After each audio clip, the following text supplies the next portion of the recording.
ముద్దాయిలు టీడీపీకి సంబంధించిన వాళ్ళని మీకు ఫోటోలతో సహా రుజువులతో సహా చూపించాను. అమ్మా అవేం కాదమ్మా నేను చేస్తానని మాట ఇచ్చిన మీరు మరి సుగాలి ప్రీతి కేసు ప్రతి ఒక్క ప్రస్తావనలో మీరు ప్రస్తావించి మీరు గద్దె ఎక్కిన తర్వాత డిప్యూటీ సీఎం గారు అయిన తర్వాత కనీసం సుగాలి ప్రీతి కేసు ఏం చేశారన్నా అని మేము అడుగుతున్నాం.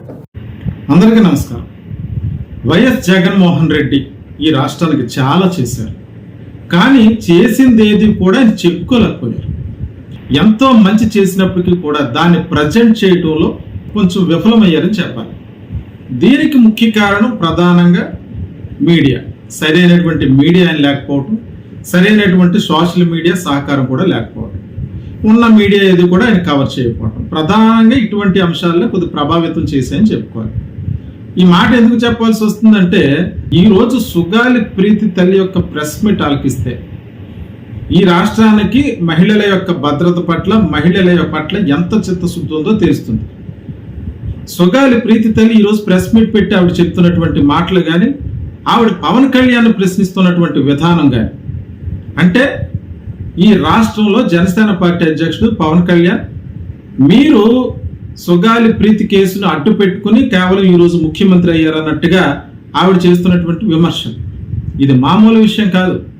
అంటే 2018 నుంచి కూడా సుగాలి ప్రీతికి న్యాయం చేస్తానంటూ అనేక మీటింగ్స్ లో ఓదగొట్టినటువంటి పవన్ కళ్యాణ్ గారు ఇప్పుడు ఎందుకు అధికారంలో ఉన్న తన కూతురికి న్యాయం చేయలేకపోతున్నారని చెప్పి ఆమె ప్రశ్నిస్తుంది. ఈ సందర్భంగా ఒక ఆసక్తికరమైనటువంటి విషయం ఆమె బయటపెట్టింది. జగన్మోహన్ రెడ్డికి 2019లో ముఖ్యమంత్రిగా జగన్మోహన్ రెడ్డి ఈ రాష్ట్రానికి ముఖ్యమంత్రి అయిన తర్వాత 2020లోనూ ఇప్పుడు వాళ్ళు వెళ్ళి జగన్మోహన్ రెడ్డిని కలిసి సుగాలి ప్రీతి కేసుకు సంబంధించిన విషయాలను కూడా వివరించారు. వివరిస్తే వెంటనే జగన్మోహన్ రెడ్డి సిట్కి విచారణకు ఆదేశించడం, ఆ కుటుంబానికి కావాల్సినవన్నీ కూడా అంటే గవర్నమెంట్ నుంచి ఏ రకమైనటువంటి సహాయం చేయాలో, ఏ రకమైనటువంటి నష్టపరిహారం ఇవ్వాలో అవన్నీ కూడా జగన్మోహన్ రెడ్డి గారు కంప్లీట్ చేశారు. ఈ కేసుపై పూర్తి విచారణ, సమగ్ర విచారణ జరిపించాలని చెప్పి సిట్ విచారణకు ఆదేశించారు. ఈ విషయాన్ని నేను చెప్పడం కదా, సాక్షాత్తు సుగాలి ప్రీతి తల్లే చెప్తున్నారు. ఇప్పుడు ప్రధానంగా ఆవిడ ఆరోపించేది 2018-19 నుంచి కూడా ప్రతి రాజకీయ మీటింగ్లో నా యొక్క కూతురు యొక్క కేసును వాడుకున్న మీరు, నా కూతురు కేసును అడ్డు పెట్టుకుని అధికారంలోకి వచ్చినటువంటి మీరు ఈ రోజు నన్ను కలవడానికి కూడా అపాయింట్మెంట్ అవ్వకుండా, నా కూతురి కేసును పట్టించుకోకుండా ఎందుకు ఈ రకమైనటువంటి చర్యలకు పాల్పడుతున్నారు అని చెప్పి ప్రధానంగా ఆవిడ ప్రశ్నిస్తున్నారు. ఈ సందర్భంగా ఆవిడ చేసినటువంటి వ్యాఖ్య 2025 తన కూతురు సమాధి వద్ద నుంచి వీల్ చైర్ యాత్ర ప్రారంభించడంతో, అంటే ఆమె దివ్యాంగురాలు కావడంతో వీల్ చైర్ యాత్ర చేయాలి అని చెప్పేసి ఆమె నిర్ణయించుకుంటే ఆ సమయంలో 300 మంది పోలీసుల్ని పంపించి ఆమె వీల్ చైర్ యాత్ర చేయకుండా అడ్డుకోవటం, ఎందువల్ల ఇవన్నీ కూడా ఎందువల్ల సుగాలి ప్రీతి కేసు పైకి రాకుండా అడ్డుకుంటున్నారు.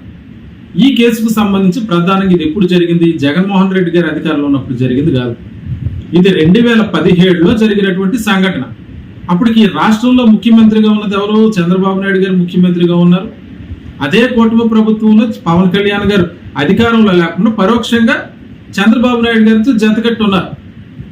2017 కర్నూలులో కట్టమంచి రామలింగారెడ్డి మెమోరియల్ రెసిడెన్షియల్ స్కూల్లో జరిగినటువంటి సంఘటన. ఆగస్టు 18 నైటు అక్కడ 10వ తరగతి చదువుతున్నటువంటి గిరిజన బాలిక అయినటువంటి సుగాలి ప్రీతి ఆమె ఫ్యాన్కు ఉరి వేసినట్టుగా విగత జీవిగా కనబడింది.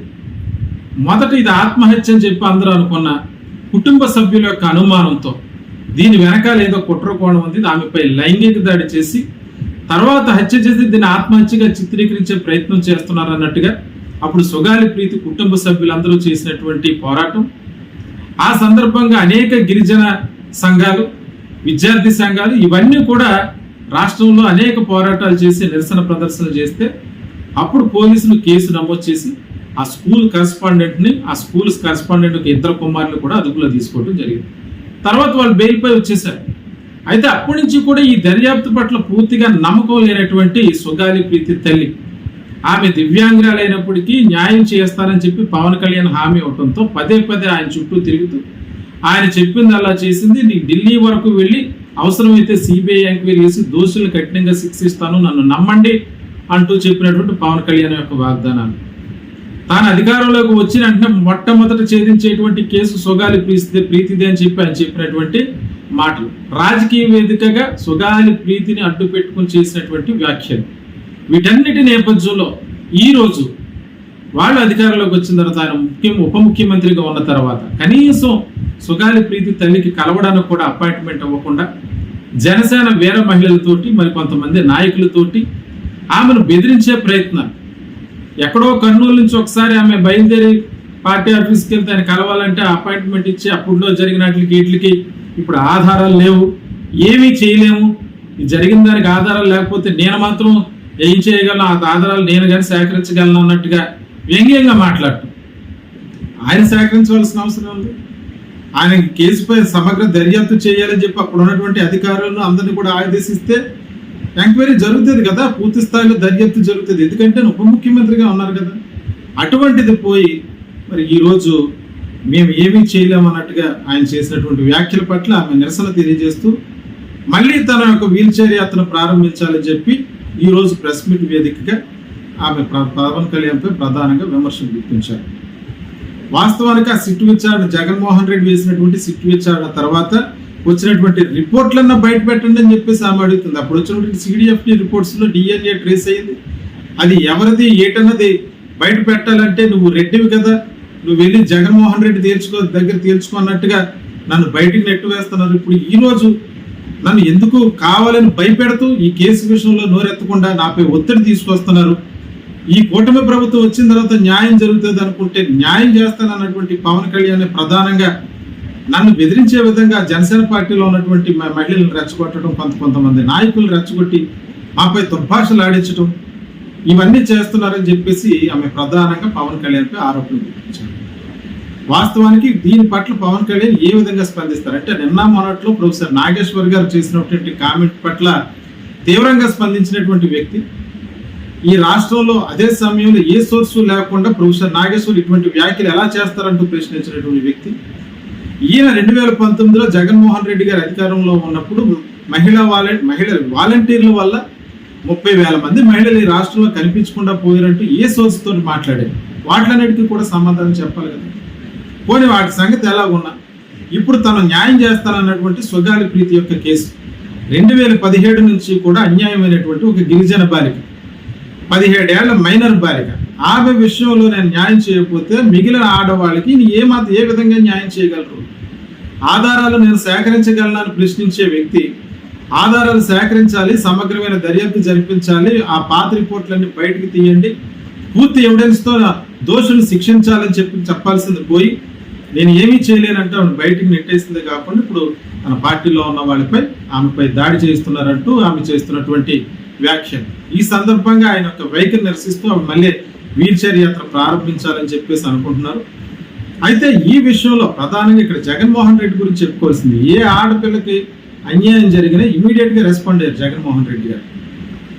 ఆన్లైన్ నెంబర్లు ఓన్లీ 112 లాంటి నెంబర్లను పెట్టి మహిళా రక్షణ కోసం దిశ పోలీస్ స్టేషన్లు, మహిళా పోలీసులు అనేక వ్యవస్థలు తీసుకొచ్చి అన్ని రంగాల్లో మహిళలకు 50% అంటే అధికారంలోనే కాదు అన్ని రంగాల్లో కూడా మహిళలకు ముందు పెట్టి వారికి పెద్దపేట వేసి పరిపాలన సాగించినటువంటి జగన్మోహన్ రెడ్డి పరిపాలనకి ఇప్పుడు కూటమి ప్రభుత్వం చేస్తున్నటువంటి పరిపాలనకు ఉన్న తేడా ఈ రాష్ట్రంలో ఉన్నటువంటి ప్రజలందరికీ కూడా స్పష్టంగా కనబడుతుంది.